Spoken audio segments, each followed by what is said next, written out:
Hey everybody, I'm John Eads, and I got a very special guest with me today. He is a draft pick to Major League Baseball, lover of Chipotle, but what you all probably know about him most is he's a member of that 2025 LSU Baseball National Championship team, Daniel Dickinson. Thanks for coming in, Dan. Appreciate it. No problem. Thank you. Pleasure to have you. It's been, almost a year since last season started, half a year or so since Omaha. Time has really flown by. What you been up to lately?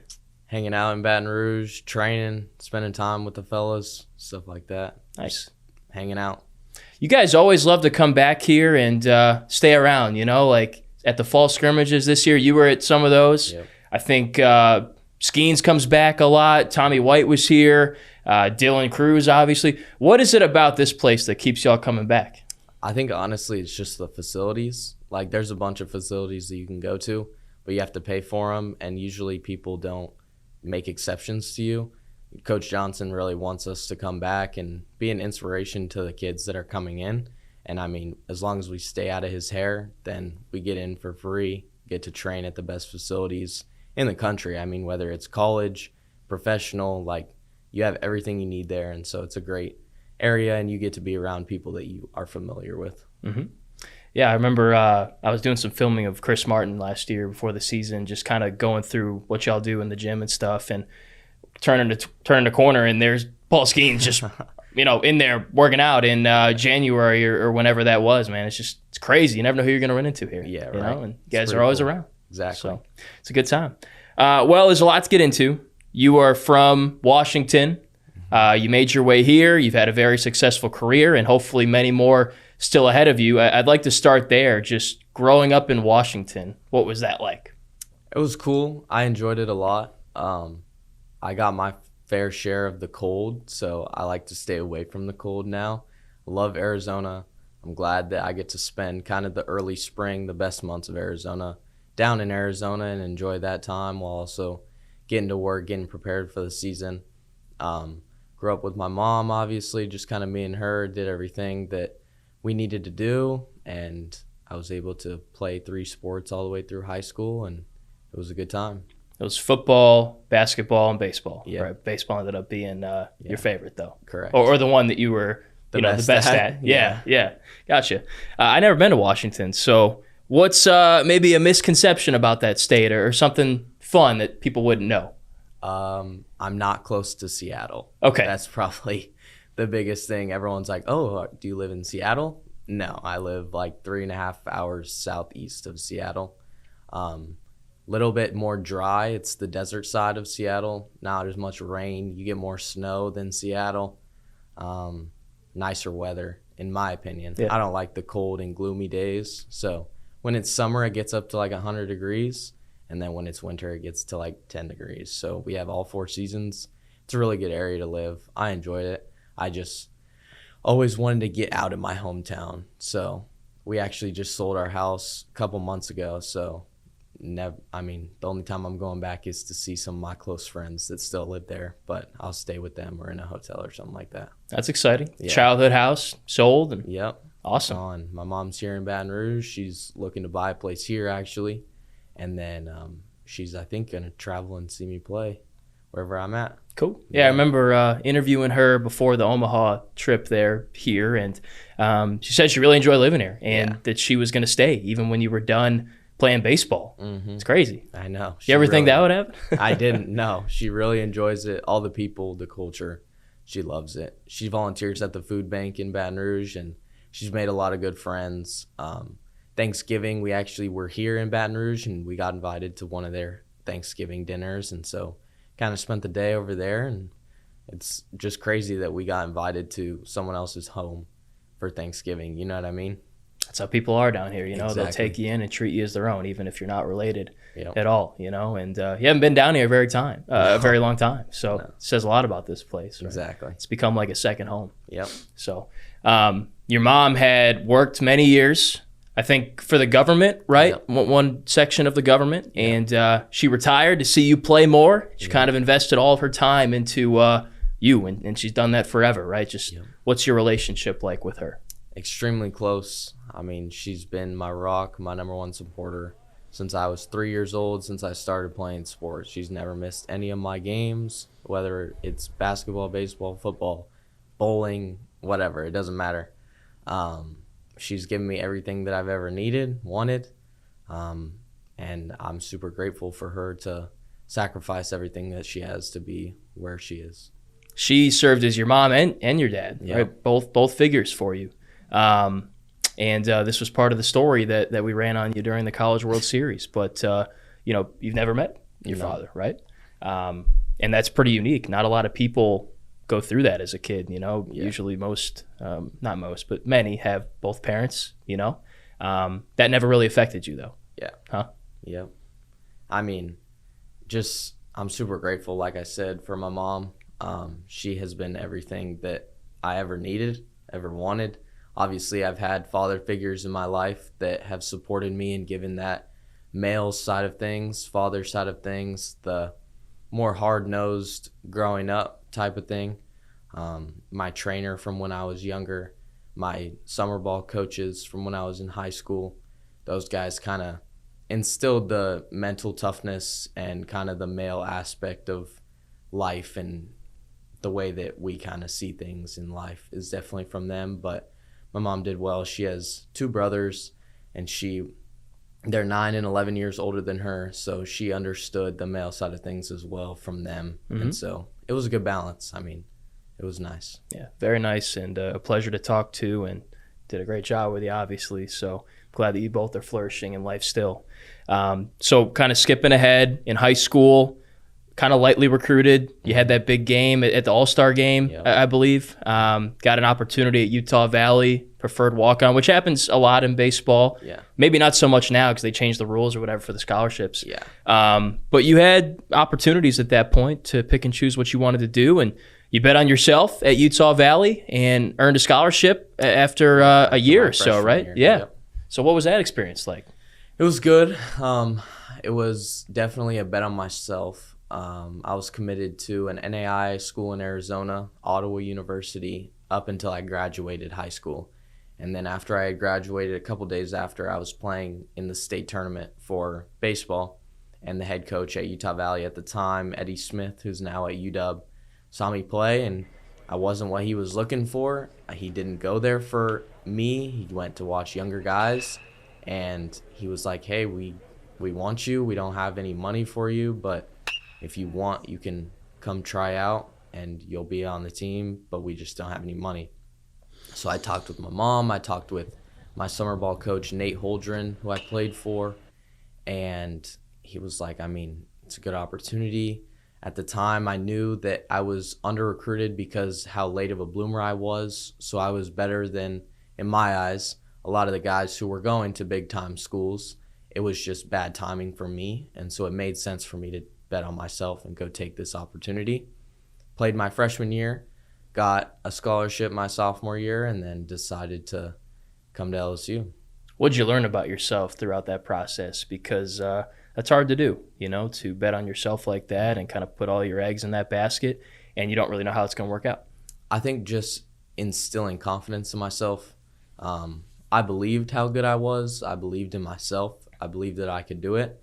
But just having that confidence instilled in me that I am doing it and this is my reality, and it wasn't just something that I believed in myself. Everyone now is seeing how good that I believed that I was. Mm-hmm.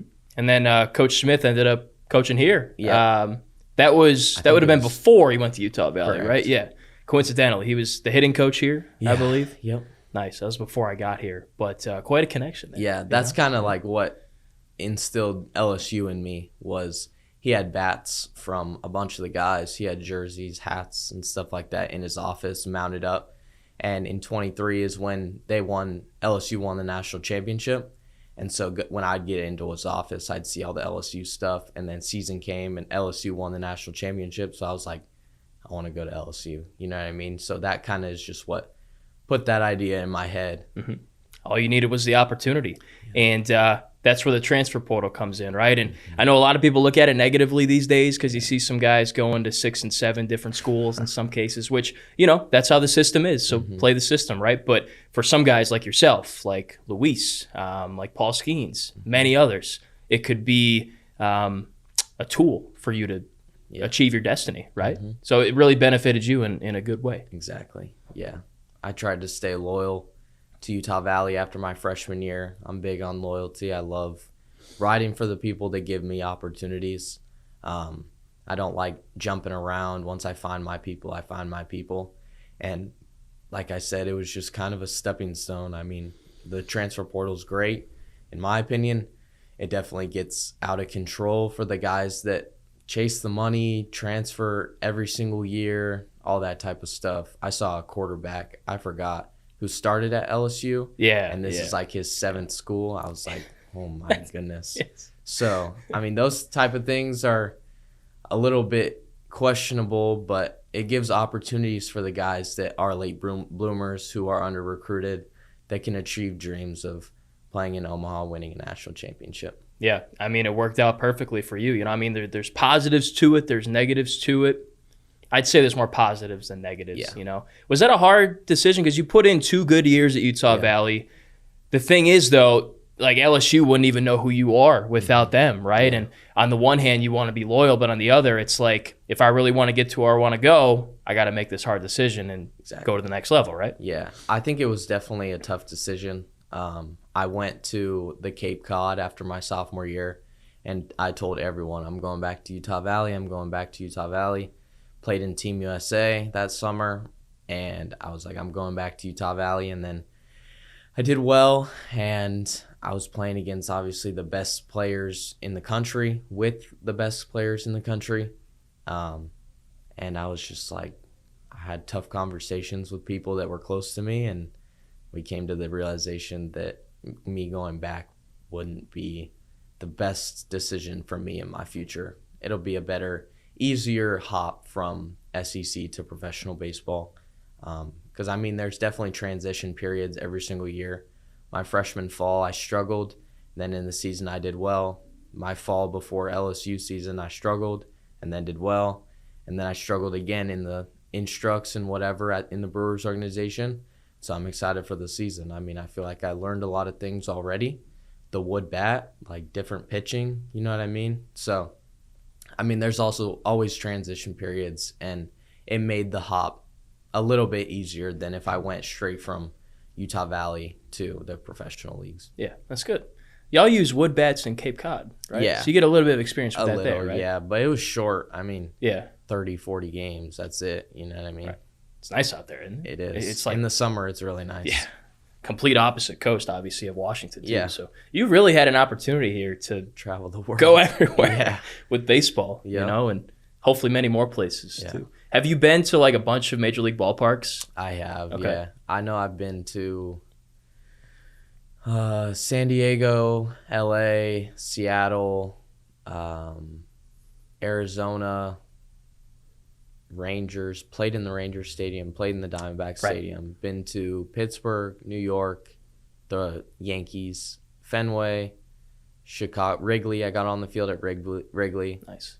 My favorite player is Dansby Swanson, and he's with Excel, which is who I'm with for agency. And so I got to meet him. He got me field passes, got to talk to him for like 5 minutes before the game. That was really cool.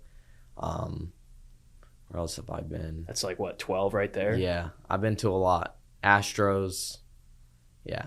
But I've just been traveling all over the place. My mom and I love traveling, so we kind of do that. Even hit a home run in one of them, Globe Life. Yeah, that was pretty cool. Yeah. That was one of the best games I've played in a while. Made 2 diving plays, hit a home run, got another hit. It was a good time, yeah. Good trip. Yeah. Yeah. And then we'll get into this, but wrapped it up by jumping in the Lazy River. Yeah, right. A different stadium. Yeah. That was a good time. Let's see. So how Coach Johnson got in touch with you, if I remember correctly, you were at a practice and he had called you about coming to visit, and you missed the call, obviously, because you were practicing, right? But y'all probably spoke a few more times besides that? Correct, yeah. We were at Team USA, and we had a game coming up, and I got notice from Utah Valley that I was in the portal like an hour before the game. I told my mom, I was like, hey, I'm officially in the portal. Shut off my phone, and then came back after the game to like 100 phone calls. It was pretty crazy. Yeah. It was probably did they all like pop up in one big blur, because when you turn your phone, all your notifications go boom, boom, boom, right? Yeah, I just see all these numbers that are just, oh my goodness. Yeah, probably hard to keep track of all of them. Yeah, you call them, they leave voicemails, so you know Okay. what numbers are which, and then you call them back if you are interested. Right. I think Coach Johnson's had popped up as maybe Jay Johnson. Yep. Yeah, so it's pretty easy to tell which one that one was. Yeah. And do you remember what he said in his voicemail or whatever he's trying to say to you? Yeah, it was more just, hey, been waiting for this opportunity for a long time, because I remember my advisors are really close with the coaching staff here at LSU. They've sent a lot of guys here through the transfer portal and stuff like that, and they wanted me to enter the portal after my freshman year through my advisors. And I was like, no, I'm going to come back. And so after my sophomore year, when he saw, he was like, been waiting for this for a long time, love to hop on a call, get you out here. And then that was it. Yeah. Called him back, and it's like, I'm in. Let's go. And he came, visited. I remember the funny story he told about how you didn't really tell him if you were committed or not, and y'all were driving to the airport, right, New Orleans, I think. So it gave y'all a little bit of time to chat and stuff. And then at the end of the car ride, before I got out to go to the airport, you had told him at that point you were committed. I think your mom gave you a look in the rearview mirror or something like that. There was some kind of exchange between y'all, and boom, rest is history, right? Yeah. Then you commit. And what was your biggest adjustment coming here, like living here? Living here or baseball-wise? Both. Maybe one of each. Living here would be just like the weather. Yeah. The humidity coming in the summer. I think I came here in late August, because school starts in September or something like that. Would definitely be the humidity. I got here, I was like, wow, that's crazy. And then I love the food here, so that was really nice. Crawfish boils are like my absolute favorite thing ever. And then baseball would just be kind of like the elevation of play. Everyone's good. You don't have any weak links. As a position player, it's more pitching that you kind of adjust to.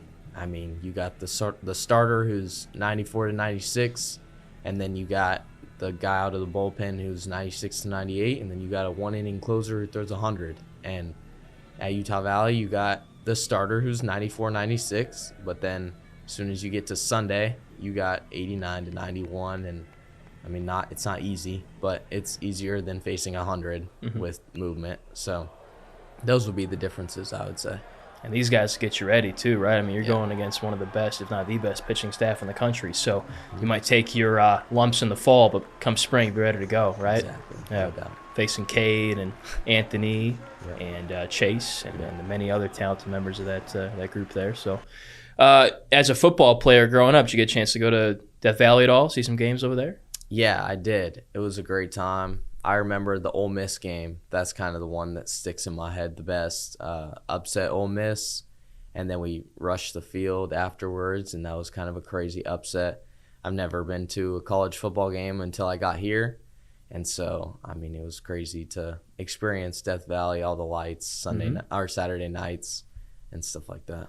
Aside from the Rose Bowl, I mean, a lot of people consider Tiger Stadium like the Mecca. Like when you think of college football, that's what you think of. So for that to be your first college football game or venue you get to go to at least, I mean, that's pretty dang cool. Huh? It doesn't get much better than that. Yeah. And now, funny enough, Ole Miss's head coach, Lane Kiffin's the football coach here. Yeah. You're probably bummed that you're not going to be here for this football season, right? Yeah. I think because I'll be done the middle of September, maybe towards October.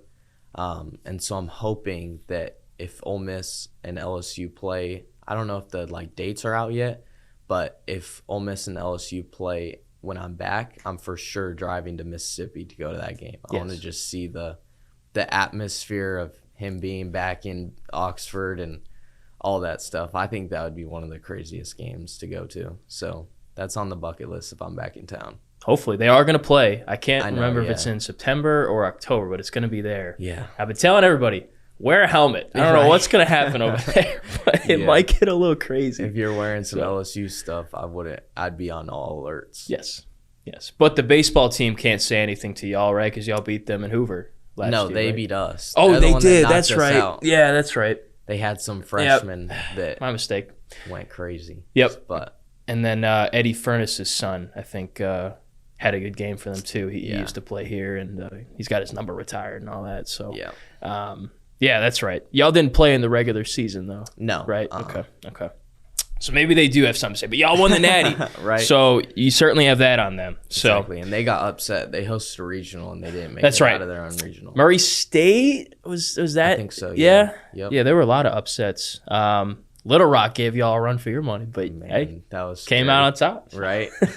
We'll talk about that a little bit. I do want to ask you this though. Obviously, national champs, and it's a long season. Is there a certain point that you remember where you're like, man, this is a good team. I think we can really do something this year? I would say in the preseason, obviously, like, you're good. And then we were off to a hot start. We did really well going into SEC play. We're kind of hitting our stride, and then we lose to the series to Texas. And then we kind of get in another rhythm, start winning again. Got swept at Auburn and lost to Northwestern State by 10-run rule. And then once we took the series from Tennessee and took the series from Arkansas, that's when I was like, okay, we're starting to hit our stride. It's towards the end of the season, kind of when you want to be playing your best baseball. We got every year there's adversity. As long as you get that over with earlier to the middle of the season and you hit your stride late, that's when you kind of realize, okay, we're pretty good. Yeah. There's really ebbs and flows to it then. Exactly, yeah.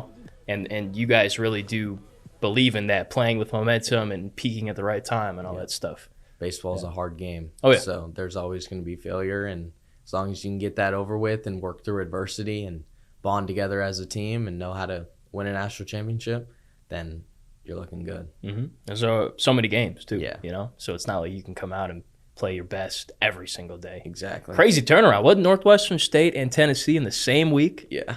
It's like from the lowest of lows to the highest of highs, especially the walk-off game with Jared. That whole thing was nuts, man. Yeah. But that's how baseball is. I mean, you can turn it around quickly. Yep. I guess, huh? Any other favorite moments of yours besides the Omaha experience from that season? Besides Omaha, I mean, the walk-off against Tennessee, my 2 home run game against Little Rock with a broken hand. I mean, I broke it in the first at-bat of the postseason. Crazy. I'm working with Isaac Trujillo, our trainer, and I'm like, dude, my hand hurts so bad. Can I just tape it up? And every at-bat, I would tape it till my fingers, like, get purple, basically. And then I'd go hit, and then I'd take it all off and put a lighter wrap on it for defense. So we went through, like, rolls and rolls of tape trying to get through this. And it was just like, how did I just homer twice with my – like, I couldn't grip the bat. You know what I mean? And so that was probably a really cool moment. Obviously, Globe Life, like we said, was a really good game for me. Beat a good Dallas Baptist team. So, yeah, those were probably the top moments of the season. Not the first time y'all beat DBU that season. Yep. So, left hand? Yeah. You broke the hand? Was it you got hit by a pitch or something? No, it was just from a swing. Dang. Your hamate bone is like Tommy John for a hitter. Okay. Everyone breaks their hamate bone. It's very common because the knob sits right on that bone, and your hamate bone is like a bone with like a hook on it. Okay. And so the hook sits right where the knob sits. Got it. And just, I mean, I played baseball since I was 3. Over time, it's gonna break. And so, I mean, my time, unfortunately, was the first game of the postseason. There's not a good time. No. Maybe the time would have been when you were younger. Exactly. But even then, not a good time. Yeah. But you still were able to play through that. And that was the same injury that Warren Morris had 1996. He hit his only home run of the season to win the College World Series. And 20-some-odd years later, it happens to you. Now, you had to I don't know if he had it for the whole postseason, but you had it for the whole postseason. Yeah. I think he broke his, got surgery, and came back, and that was the first game that he felt comfortable enough pain-free to hit, and he hit a home run. Crazy. I was playing through mine. I was like, I don't have time. It's like an 8-week thing, and by the time postseason starts, I think it's 4 or 5 weeks till the very end, so I wouldn't be able to play in any of it. It was just, I mean, in my mind, if I broke my hand and couldn't swing, couldn't do anything, I'd have to sit out. Mm-hmm. But with me breaking it and then finding a way to hit 2 home runs, not even just like little bloop singles, hitting 2 home runs gave me the confidence to be fully capable of playing through it. Crazy. Y'all had conversations then, I'd imagine, because on the one hand, you want to tough it out and be there for the team, but on the other hand, you don't want to hurt the team. Yeah. Right? So those were conversations y'all had? Yeah, I played through it obviously at Little Rock, and then I got x-rays after, and nothing popped up because the hook of the hamate doesn't really show up on an x-ray. It's so small. So I played the next day against Dallas Baptist. Bad. I was like, something's wrong. Like, it can't be broken. So I went to an actual hospital and got a CT scan and MRI, and it lit up like a Christmas tree. So we knew that I broke my hand. And at that time, the trainer, Isaac, and I went into Coach Johnson's office and let him know. It's like, hey, I want to play, but if I'm not better than my replacement, like, that's your decision. And I want to make the best decision for the team because I want to win a national championship. And he was like, as long as you can, like, tough it out and be capable or, like, figure something out, you're out there. I was like, all right. And then he said, if we can't figure it out, then I'm going to have to sit you at that point. But luckily I got it figured out, and I was able to help the team a little bit. Yeah, figured it out / I don't even know what. You know? That's crazy. And him having that kind of trust in you, too, is remarkable, too, right? That you could handle that and believe in yourself to do that. Yeah. You know? Your pain was, I'd imagine, 100 out of 10. Through the roof, yeah. I tried to stay off the meds early in the postseason, kind of when it first happened. It was more ibuprofen. And then once I got to Omaha, I was struggling really bad. I think I hit like 160 in the regional and the super regional combined. And I wasn't hitting BP in practice. I wasn't hitting. I'd literally take ground balls and just watch. And by the time Omaha came, I was like, I'm not helping the team. Like, I need to get in a rhythm. I need to deal with the pain, and I need to, like, be who I am. And then I hit 380 with an extra base hit and played good defense in Omaha. And at that time, I was hitting every day, taking BP, and playing in the games. And obviously, like, being in that routine of hitting every day, it helped. And so we upped my meds so I was able to do that and everything. And we were like, it's only a week and a half. Obviously, like, taking all this medicine isn't good for your body, but as long as you only do it for the week and a half that we can do it for, it'll be okay. Yeah. All gas, no brakes at that point, right? If you get there, just crazy. We all had no idea. And, like, you know, we're around y'all a lot. And, like, I think I interviewed you a few times. You spoke with us at the podium, still joking around, laughing. I don't know how. Like, you didn't give off any kind of vibes that you were in pain at all. It's just crazy. I don't know how you did that. I didn't want anyone to pitch me different. Yeah. That was the main thing. Yeah. It was just, I couldn't swing. Like, you can't grip the bat. All your grip strength comes from this bone. As soon as it breaks, you lose all grip strength. You lose all like stability in your hand. So basically, like, I'm swinging with just my top hand, and this is just like being held on like that. And me and Coach Johnson were just like, we can't let anyone know, because as soon as they know, they're just going to throw heaters right down the middle, and you're not going to be able to hit them. You know what I mean? You have no bat speed. The ball's not going to go anywhere. You're going to be an out. So I crowded the plate more than I normally do. Got hit a couple times, bunted a couple times. Like, that's where the West Coast side of me is. I feel like East Coast and South is a lot of homers, extra base hits, getting out of the way, like just more power baseball. And West Coast is very fundamental based. It's bunting, stealing, hit and run, getting hit by pitches, stuff like that. And I think that's kind of where that side of me came out. Was I was able to steal, I was able to bunt, I was getting hit by pitches, I was walking because people had no idea. Yeah. People obviously knew I was bunting more than normal, but they were like, I don't know, maybe, like, I was getting hits, you know what I mean? So it didn't really matter. They were just like, dang, why isn't he hitting? Insane. Yeah. And you still found a way to hit 2 homers without having one of your arms, essentially. It's just, it must have been like a changeup or something. One of them was a heater, and then one of them was a curveball. But I literally came in the dugout, and I was like, oh my gosh, to our trainer, how did I just do that? Yeah, exactly. That's insane, bro.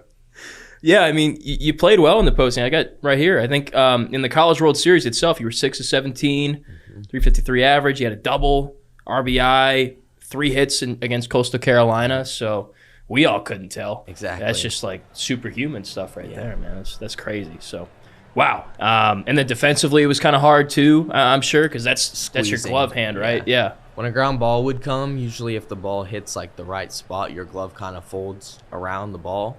But like catching was the hardest part. And so before games, when I'm playing catch with Steve, I would just like, you have to throw it right here just so no one messes around or whatever. But yeah. I got to check like all the video I got from like that time and just see if I could tell it all. Yeah, now that you know.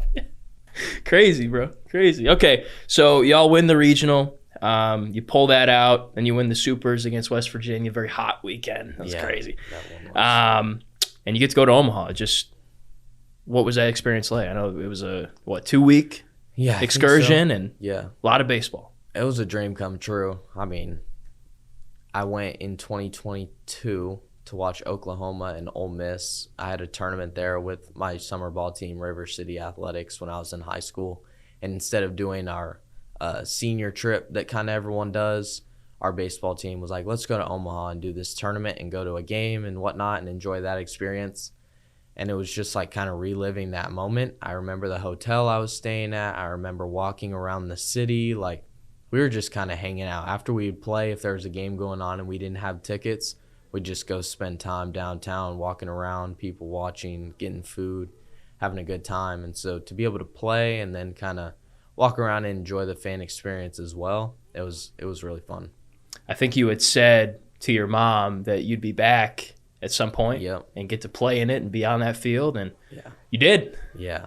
That full was, circle. Again, kind of what led me to enter the transfer portal after my sophomore year was just I had this opportunity to make my dreams come true, literally things that I have manifested since I was in high school that I told people I was going to do.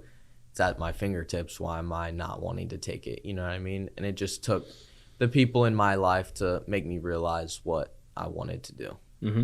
Yeah. Sometimes it can get cloudy, and difficult because things like loyalty tie in and stuff and indecision and stuff. But it seems like things have worked out well for you. You pulled all the right levers at the right time. Yeah. So that Arkansas game is nuts, obviously. We were all in the tunnel getting ready for, the end of the game. Yeah. And it looked like Arkansas was going to win. Just what do you remember about that crazy stretch? Yeah, I remember the game going. I mean, we had a couple tough breaks. They had a couple good breaks. And, I mean, we were kind of just fighting in there, hanging in there, not trying to give up and get ready for the next game. You know what I mean? Like, maybe something crazy will happen. Forgot who was on base, but then Luis hits that double down the line, hits his shoulder, and I think Steve got the hit because he was at first base. And he's running around, and it's close at home, and we're like, come on, like, get there, run. And then he tied it up, and then Jared hit the walk-off, and we were like, oh, my gosh. So, I mean, that's crazy. Baseball's a crazy game, and all you need is belief. The game's not over until it's over, 27 outs. You know what I mean? And baseball gods were on our side, I guess, that night. Many times that season. I mean, there were so many walk-off games, I mean, you guys were prepared for that moment. Yeah. And it happened that way, Exactly. Tough bounce, too. I mean, that was nuts how that caromed off the outfielder and stuff, man. It's crazy. You won't forget that. And then, obviously, you play Coastal in the finals, and 2 up, 2 down, and you got a couple hits in that series, too. So it's one thing to get to play there and stuff, but to also get hits, considering your injury, too. I mean, that was the biggest thing. It was like, for me, mentally, I take a lot of pride in offense. I take a lot of pride in my whole game, obviously, defense. But if I'm not hitting, I feel kind of like helpless to the team. I think that's kind of my identity is my hitting, and that's how you help a team. I know you can help a team on defense, and I only had 4 errors, blah, blah, blah. But when I'm hitting 160 going into Omaha, I need to figure out something, and I need to be able to perform at the plate. And so going into Omaha and being able to get hits and help the team in that way too was definitely good on my mental health and stuff like that. Yeah. So no regrets. You know, it's not one of those, man, I wish I would have played better while I was there. I mean, you literally got to do everything you wanted to do, you know? Yeah, exactly. And then the last out, you started it. It was a double play. Just, you may have blacked out, but do you remember the moment? I just remember, obviously, when you're growing up learning the game of baseball, you always communicate what you're going to do in situations before the balls even hit you. So in case it is hit to you, it's like no surprise. And I just remember, like, got on first. Chase Shores is pitching, which, as a baseball guy, Chase throws sinkers. And so when the ball's kind of tumbling down, it's hard for someone to hit a pop fly. And so the infielder's on the left, he's a righty, and the right-handed was up. And so usually when the ball's sinking into a righty, they spin off the ball and they pull it to the left side of the infield. So when Chase is pitching, I know Steve's on high alert and Braz is on high alert for like pull side ground balls. We know a ground ball is coming because we have the pitch comms or whatever either in our ear or on our glove. And so I saw a fastball coming. You know that's going to sink. You're ready for a ground ball. Obviously, I'm kind of looking for a pull side ground ball so I can get to second base and get my feet set to turn double play. And then I just remember the balls hit right at me. It was like a 2 or 3 hopper, so it was a pretty routine ground ball. Popped right up. I didn't have to put my glove on the ground. Caught it, flipped it to Steve. He threw the guy out at first, and it was game over. I mean, it was about as smooth and easy as it could get for a game-ending ground ball. I didn't have to make a crazy play or anything. It was pretty routine. You made plenty of those throughout the season, so yeah. It's fitting that the last one, you know, not easy. I mean, national championships on the line. There's thousands of people in the stadium watching you, millions more on TV. You don't feel that pressure, though? No, it just comes down to preparation at that time. I mean, if you're not prepared, the people and the lights are going to get to you. But I've made that play a million times, and it's no different when it comes at me for the final out. Mm-hmm. It is cool that, I mean, whenever people go for the 8th national championship and look that up on YouTube or it's playing anywhere, my name will come up, and I started the winning double play for the 8th national championship. That's kind of really cool. When they listen to the radio call, the TV call, your name will be the first part of that, and exactly, lives forever. Yeah, you know, they're never gonna forget here. So, and then the celebration, y'all parade around the field, and you come back here, and just what was that all like? Surreal. I mean, a busy week, I believe, because we left the next morning or the next afternoon-ish because it was a late night. Got back super late, had a good time, but I mean, the week was just busy, seeing a bunch of people, all the phone calls, all the texts, congratulations, the parade here, getting surgery on my hand. Yeah. I think I got it 2 days after we got back, so I showed up to the parade in a sling. My hands half numb. I can't even feel it. So, yeah, it was a good time, though. Congrats on winning the national championship. Now we got to put you under and fix your hand here, you know? Ugh, unreal. That sucks. Yeah. Again, not a good time. There's never a good time for that. Yeah. But, yeah, y'all had the ring ceremony, right? Mm-hmm. Got yours, put it in a safe place and all that? Yeah, it's in a case. I put it on my desk in front of my TV for home while I'm doing homework, just decorations and stuff like that. I actually have a bunch of replica rings from World Series. Oh, okay. One of my mom's friends that she worked with calls me Super D, and he got me a box that says Super D's Dream Big Box, and it's a bunch of replica rings from World Series. And in 2016 when or not 2016, 2019 maybe, Coastal Carolina won the national championship. I don't remember what year. I think it was 16. Was it? I think, because they beat LSU that year. And I think 16. went on to win the whole thing. Yeah. When was Vandy? 2015? Yes. Okay. Yes. Because my favorite player is Dansby Swanson. So I knew that he won a national championship in 15 or 16. Okay. But the year that Coastal won it, I'm a big underdog fan just because that's kind of my life, and I've always been an underdog. And so that was my first one. Was I got a Coastal ring, and then I got a Cubs ring, a Giants ring, and it's 4. And he left one blank for when I get mine. And it was supposed to be a World Series ring, but it's just rings in general. I got a Cape Cod ring. We won the we won the Cape Cod, and then won a national championship. And so those are all placed in the dream big box, and I'm still chasing a World Series one. But just manifesting things that you kind of want to happen in your life, like telling my mom I wanted to play in Omaha, telling my mom I wanted to win a national championship, I want to win a World Series, I want to be an all-star, stuff like that. You just kind of put it out there in the world and have belief and self-confidence, and usually you attract the things that you say or think.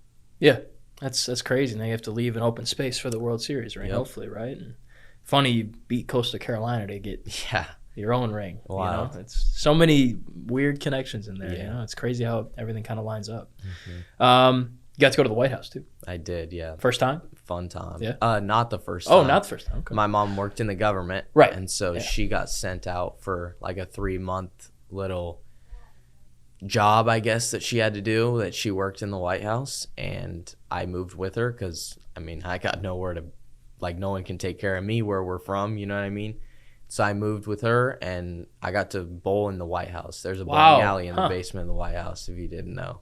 So I got a tour on the last day, got to bowl in the basement of the White House, and that was cool. But that was when Obama was in presidency. And so, I mean, Trump calling me out in the national or in the live television or whatever, he's like, Daniel Dickinson, congrats. And I was like, thanks. Yeah. That's crazy. So that really just happened? Exactly. Huh.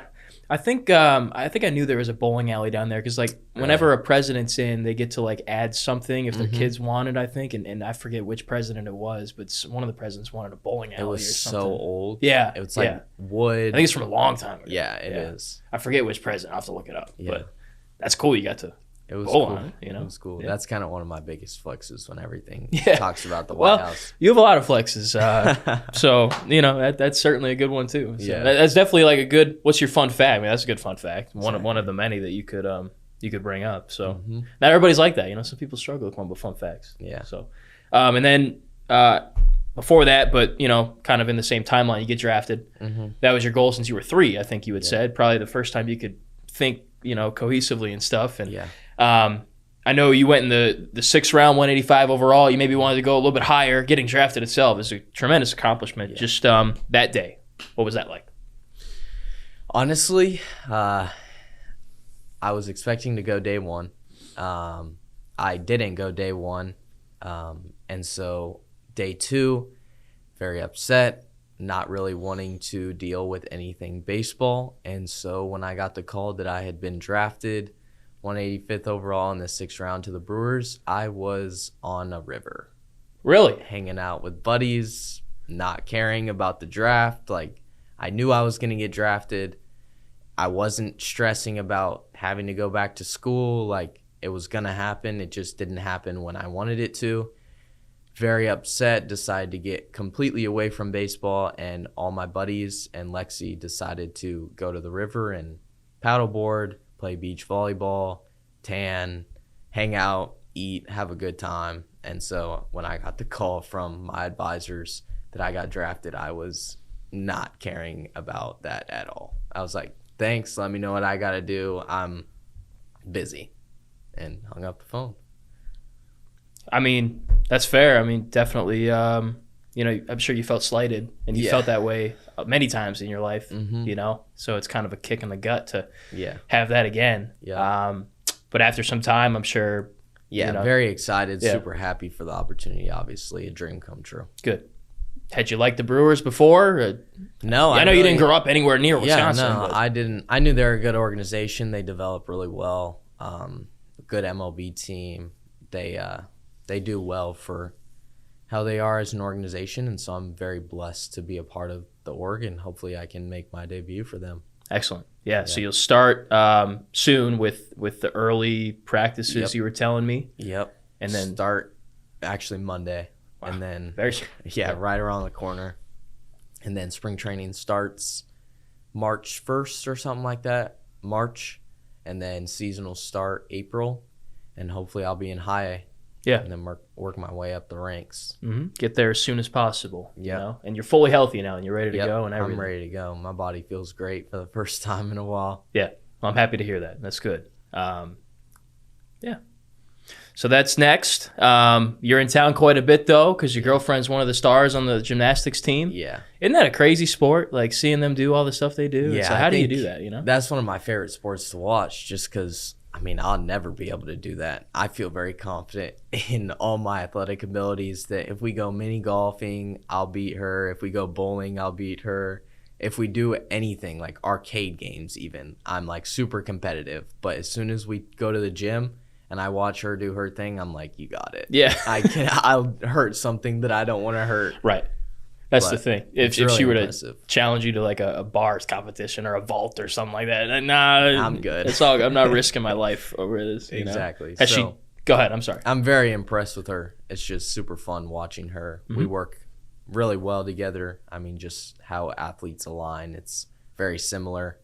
You kind of are super dedicated to your craft, and you're not going to let anything kind of get in between that. So if she has something to do, I stay out of it. If I have something to do, she stays out of it. And then if we have time to like go into each other's spaces, then we kind of mess around and have a good time. She's fed the machine a couple times for me when I'm hitting, and then she's taking me into the gym every now and then. And she was teaching me how to backflip, and I'm learning. And I did a full backflip into the foam pit and then onto a pad on top of the foam pit. So I'm getting there, but on a solid surface, I'm far from that still. That was my next question: is has she tried to teach you any of the stuff? You know, Yeah. Backflip. Yeah. I can front flip on a trampoline. Nice. But Okay. backflip is too scary for me. Even though technically it's easier because you can see the ground. Yeah. So a front flip is you can never see the ground in a front flip. So people say that's scarier, but I can't do a backflip. That's too scary for me. You know what I mean? I'm not even gonna try. It's not what I get paid to do here. Right? So, yeah, we're just gonna not do that one. So, and then here they are doing like triple flips and double flips And twists. and all these things. Yeah. And it's crazy. Like I'm filming. I'm like, wow, how? Literally how? You know? So, but same as baseball. You know, years of practice and stuff, and, and working at it and things like that. So, couple more things for you. I guess I was going through things from last season, just cool moments. The play in Frisco. Well, we got to chat about that a little bit. When you flipped it to Steven for the out. It wasn't a double play. Yeah. But it looked like it was. Yeah. You know, that must have been one of the coolest plays you've ever been a part of. Yeah, that one was kind of just instincts. I mean, we never practiced it, and I kind of was just, you always see like middle infielders in the big leagues like field something in a tough way to throw it, and they flip it to someone that just happens to be there and they throw them out. And I mean, that's just from watching baseball. And I go to field a backhand and I see him and he's like, yeah. And I'm like, I just knew exactly what that meant. And I fielded it, flipped it to him. He barehanded it, spun and throw. That was a crazy play. Yeah. But it was, I mean, no preparation with that at all. Just instinct and knowing the game of baseball. Nuts. It's a bummer it was only worth one out. You know, I feel like a play like that should be worth 3 outs. Right. Just end the inning right there. Yeah. You know, I think y'all were losing the game at that time, like 5-0 maybe or something like that. And that was Nebraska. Yeah, and y'all came back and won. So that may have turned it around. That's equivalent to like a pick six in football. Exactly. Or a kick return touchdown. Yeah. I mean, that was just. Lexi's from Omaha too, so. Oh, really? Okay. I didn't know that. They're big Husker fans, and I was like, Sorry. I can't lose to Nebraska. The whole time they're like, I don't even know who to root for, because it was pretty new at the time. I think that was March or February. Yeah, late February, early March. And so we were really new, and they're like, I don't know who to root for. We'll see. And I was like, I can't lose to Nebraska, and luckily we pulled it off. Yeah, and then you went to Nebraska and won the national championship. Yeah, right. So that must have been cool because if they're from there, I'm sure they went and everything. And... Yeah, they have season tickets there, and they've been going every year. And so Lexi was like, for me to know someone that I love super dearly, and for them to be playing somewhere that I've been watching for as long as I can remember, it made her emotional, and she was all types of joy and happiness and stuff like that. Yeah, That's incredible. That's great. As far as this year's team, I'm sure it's tough to watch these guys, and now you're not a part of it, you know, and probably a little weird. I know you saw them in the fall a little bit. Yeah. What'd you think? I mean, they're impressive. Definitely have all the pieces to go back to back. I know I feel like they're a little bit deeper. They got more pieces to the puzzle, so if someone happens to go down, unfortunately, I think they got the pieces to fill in someone to not make that affect their run. A lot of young guys, if they can make the step to mature a little bit, I think there's nothing holding them back. Yeah, a lot of guys back. They filled in the portal as well.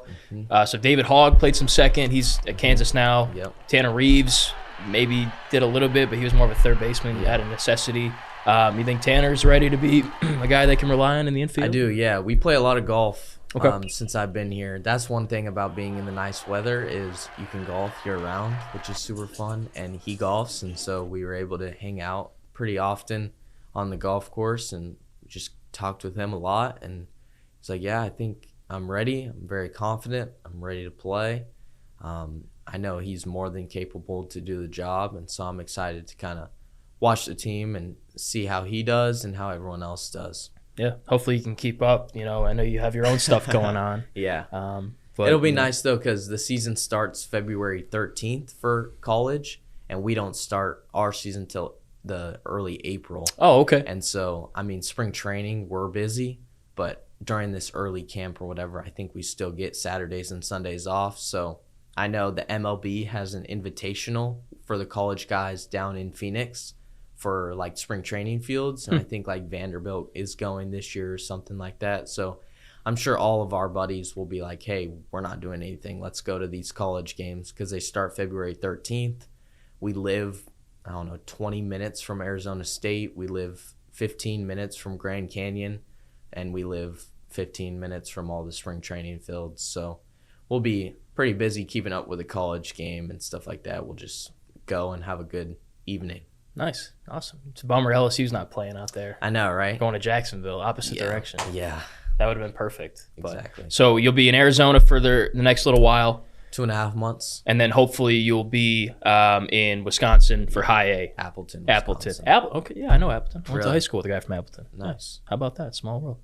All right. You ready for the bus rides? It's going to be a lot of bus rides, I bet, A right? lot of bus rides, yeah. And just traveling in general. Exactly. You know? But that's part of it. Yeah. I'm excited to kind of embrace the whole minor league experience.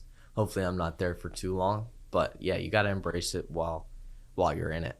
Mm-hmm. Well, we wish you the best of luck, obviously, and we'll be following along. Thank you. Hopefully you'll have a chance to keep up with the Tigers here in 26, man. No doubt. So, someone could probably make a movie about your life. It's far from over, obviously, but Yeah. you ever think about that? Like some of the stuff you've been through and all that? And it could be a book or a movie, I feel like. You know? I mean, I've heard those things every now and then, but no one takes me up on the offers. I was thinking about it on the one way day. into work. Yeah, I was like, man, I could see this being like a Disney Maybe movie. I'll write a book. Yes. Maybe when I'm done playing. You should. If I don't do anything, maybe I'll write a book. Mm-hmm. Learn how to do that or something like that. And then throw it over to Hollywood. And, maybe I'll be working there at that time. The life of Daniel Dickinson. I'm serious. I'm not even kidding. This could really be a movie or a documentary or something, I feel like. I appreciate it. Put a pin in that for now. All right. But yeah, certainly wish you the best of luck, and we appreciate you coming in and all you did last season for the memories, man. It was a great year, and hopefully many more ahead for you. Thank you. So Appreciate it. thank you, and thank you all for watching. Appreciate it. Baseball season's coming up, and of course we'll have you covered all year long here at WAFB.